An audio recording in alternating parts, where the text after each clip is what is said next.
Olá, o tema da nossa reflexão é a saudade no contexto religioso lusófono.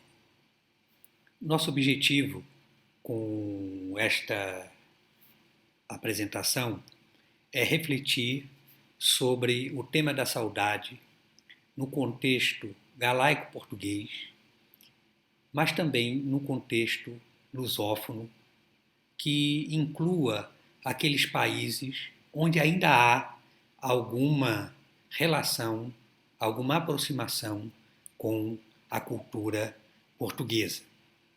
E para iniciarmos esta reflexão, fazemos a seguinte pergunta: qual o significado da saudade?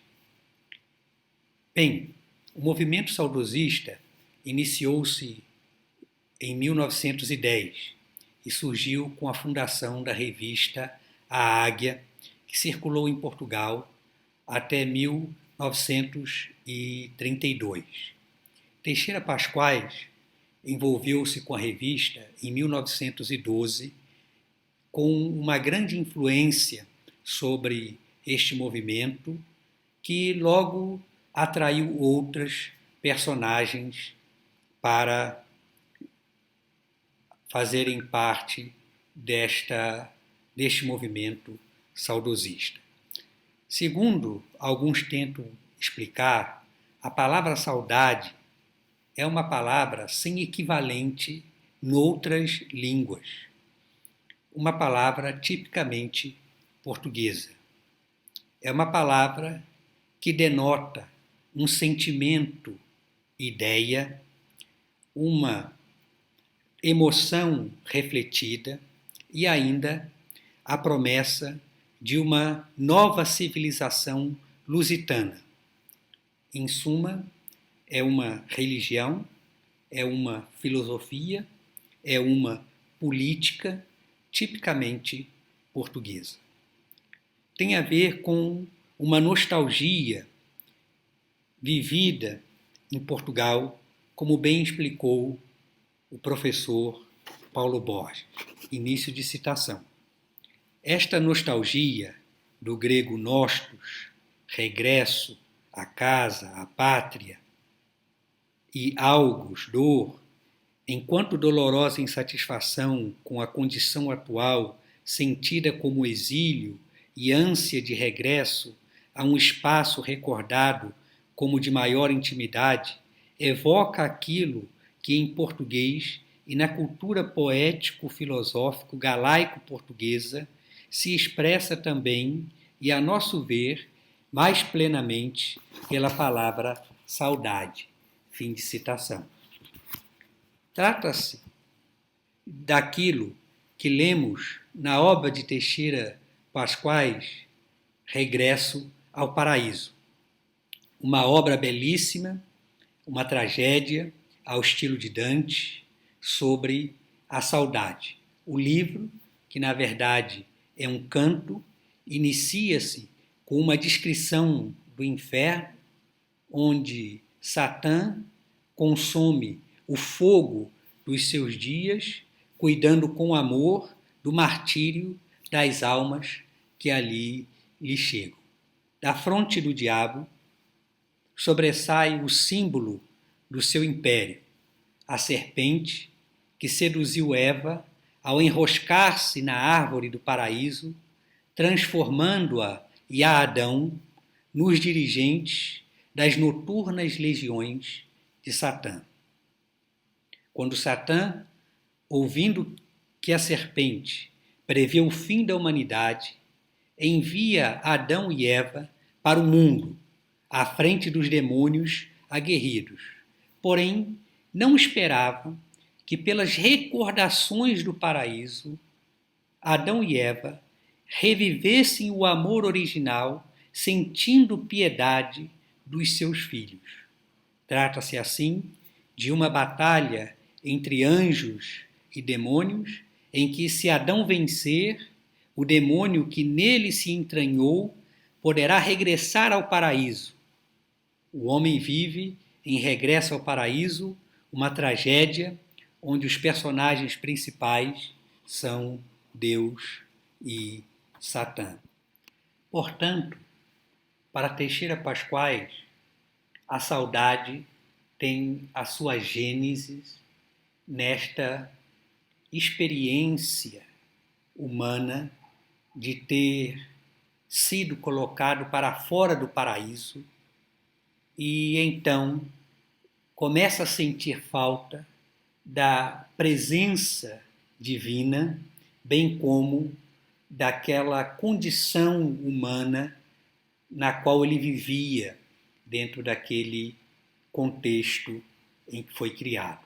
Obviamente que os saudosistas usam aqui uma linguagem metafórica para tentar chegar a uma ideia de onde a saudade pode ter originado. Portanto, seguimos para a nossa segunda pergunta. E a segunda pergunta é: qual a origem ou origens da saudade numa perspectiva religiosa?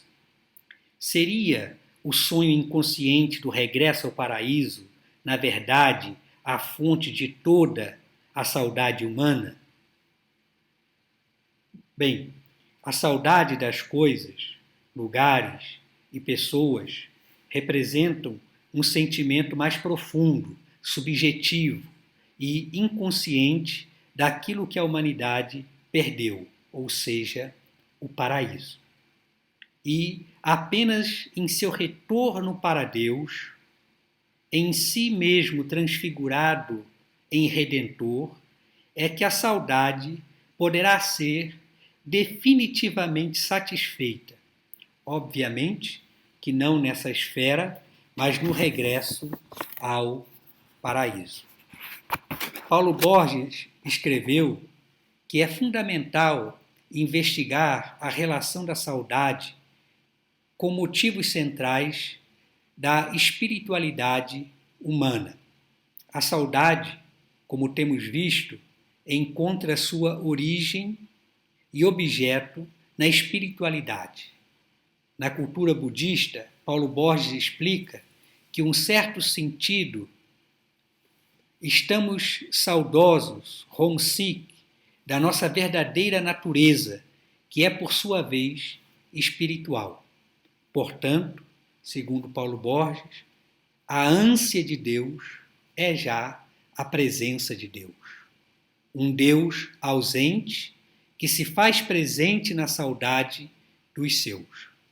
Não podemos ter Deus completamente, mas podemos estar completamente absorvidos pela saudade da sua presença, de tal forma que esta saudade já é Deus presente em nossos corações. Portanto, temos aqui uma relação interessante desta ausência de Deus e da sua presença que se faz sentir neste vazio e que preenche as perspectivas ou as necessidades humanas da manifestação divina que sacia esta sede do próprio Deus, ou seja, a saudade, e não só de Deus, mas também a saudade do paraíso de onde o homem foi expulso. Chegamos aqui à nossa terceira pergunta. Qual é a influência da saudade na teopoesia e poesia lusófona? Neste sentido, o cristianismo encontrou na cultura portuguesa um solo fértil onde se poderia desenvolver. Não era um solo fértil para todo tipo de religiosidade, mas um solo fértil para os pressupostos do cristianismo que respondia aos mais profundos anseios da alma portuguesa com a sua história da criação do paraíso. Em vista disto, não seria de todo um engano dizer que ser português é ser cristão, ainda que este ser cristão inclua elementos para além do cristianismo bíblico, portanto, um sincretismo de vertente cristã. Como apregoado por Pasquais e por Maria de Lourdes Belchior, o saudosismo vai agigantar-se como uma religião com dogmas e ritos cristãos. A saudade das origens equivale a uma saudade religiosa. É o desejo do poeta de viver num mundo recente, puro, tal como saiu das mãos do Criador. É a nostalgia da perfeição que explica, em grande parte, o desejo de recuperar uma situação paradisíaca, espécie de mito do eterno retorno, concretizado no esforço contínuo de presentificar pela saudade um passado mítico. É, no fundo, uma forma de obsessão ontológica, é sede do sagrado e nostalgia do ser, é uma instância, saudade de Deus. A saudade tem para os portugueses um sentido eterno, que não termina com um abraço, mas que continua para além do abraço e da presença numa perpétua ânsia de ter um pouco mais daquilo que já se tem. Não se trata de um sentimento patológico, mas de um sentimento poético,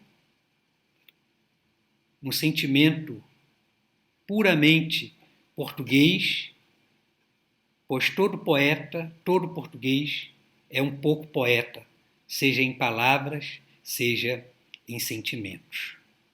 Fernando Pessoa expressou lindamente este sentimento agudo da saudade com as seguintes palavras. Princípio de citação.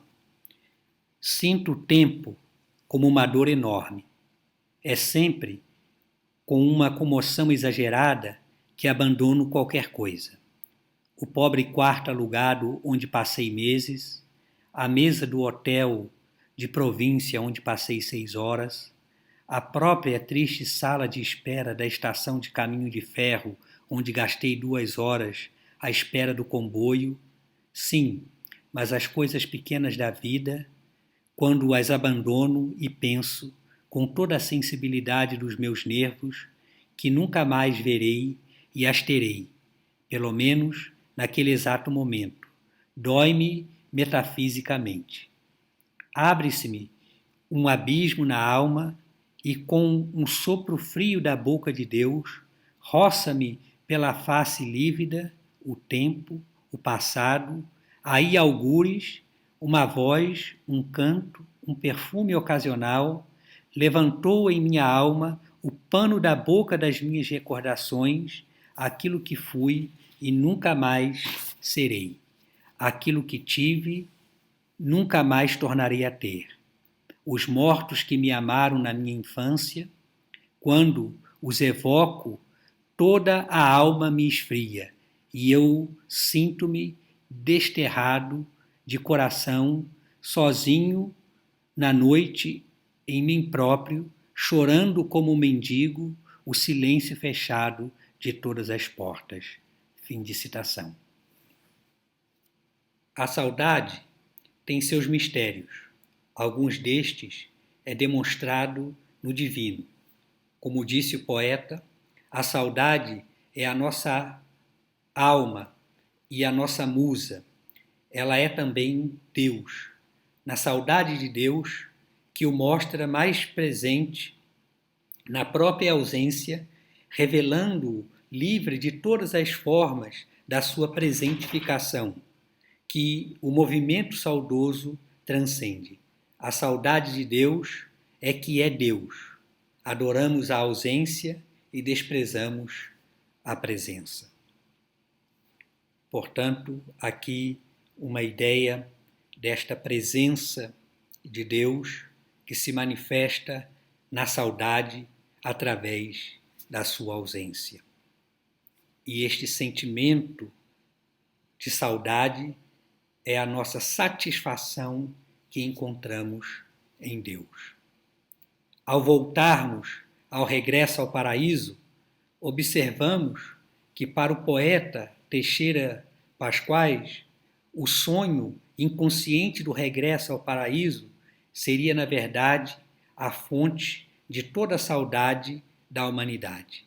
A saudade de Deus, a saudade das coisas, lugares, pessoas. Trata-se de uma saudade mais profunda, subjetiva e inconsciente daquilo que a humanidade perdeu, o paraíso. E apenas em seu retorno para Deus, através de si mesmo transfigurado em Redentor, é que a saudade poderá ser definitivamente satisfeita. Obviamente, como já dissemos, não nesta esfera, mas no regresso ao paraíso.